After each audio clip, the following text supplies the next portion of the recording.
চলুন একটি গল্প শোনাই। একবার এক কৃষকের বাড়িতে ইঁদুর মারার জন্য ফাঁদ পাতা শুরু হয় এবং সেই ইঁদুর ফাঁদ থেকে বেরোনোর জন্য ফন্দি আঁটা শুরু করে এবং খুব স্বাভাবিকভাবেই সে খুব ভয় পেয়ে গেল। ফাঁদটি অকেজো করার জন্য সে ওই বাড়িতে থাকা মুরগির কাছে সাহায্য চাইল। মুরগি ঘটনা শুনে জবাব দিল যে ফাঁদটি আমার কোনো ক্ষতি করতে পারবে না, অতএব আমি এখানে কোনো সাহায্য করতে পারবো না। মুরগির কাছ থেকে এই উত্তর শুনে ইঁদুর খুব স্বাভাবিকভাবেই দুঃখ পেল এবং ছাগলের কাছে গিয়ে সাহায্য চাইল। ছাগল ফাঁদের কথা শুনে বলল, ওই ফাঁদ বড়দের জন্য নয়, আমি এখানে তোমাকে কোনো সাহায্য করতে পারবো না। ইঁদুর ছাগলের কাছ থেকে সেম উত্তর শুনে দুঃখিত হয়ে গরুর কাছে গেল। সব কথা শুনে গরু বলল, ইঁদুরের ফাঁদ আমার মতো বড় প্রাণীর কোনো ক্ষতি করতে পারবে না, যা আমার কোনো ক্ষতি করতে পারবে না তাতে আমি সাহায্য করতে পারবো না। ইঁদুর শেষ পর্যন্ত নিরাশ হয়ে তার ঘরে ফিরে এলো। তারপর একদিন রাতের বেলা কৃষকের বউ অন্ধকারের ভেতরে বুঝতে পারলেন যে ফাঁদে কিছু একটা ধরা পড়েছে।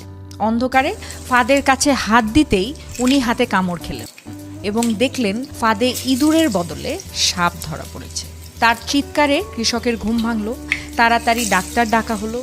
চিকিৎসা শুরু হয়ে গেল, কিন্তু অবস্থা মোটেই ভালো না। ঔষধ হিসেবে ডাক্তার মুরগির স্যুপ খাওয়াতে বললেন। স্যুপের জন্য কৃষক মুরগিকে জবাই করে দিলেন। অবস্থা আস্তে আস্তে আরও খারাপ হতে লাগলো। দূর দূরান্ত থেকে আরও অনেক আত্মীয় স্বজন আসতে লাগলেন। বাধ্য হয়ে কৃষক ছাগলকে জবাই করলেন তাদের আপ্যায়ন করার জন্য।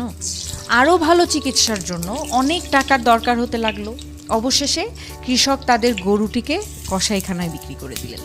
একসময় কৃষকের বউ সুস্থ হয়ে উঠলেন। আর এই সমস্ত ঘটনা ইঁদুর তার ছোট্ট ঘর থেকে পর্যবেক্ষণ করলো। আর এখন এই পুরো গল্প থেকে আমরা যেই উপদেশটি পাই সেটা হলো, কেউ বিপদে সাহায্য চাইলে তাকে সাহায্য করা উচিত, হোক সে বিপদ আপনাকে স্পর্শ করুক বা না করুক।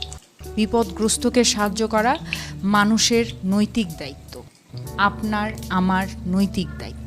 কেউ যখন বিপদে পড়ে, খারাপ সময় পার করে, তার বিপদে খুশি বা উপহাস না করে তার পাশে গিয়ে দাঁড়ান।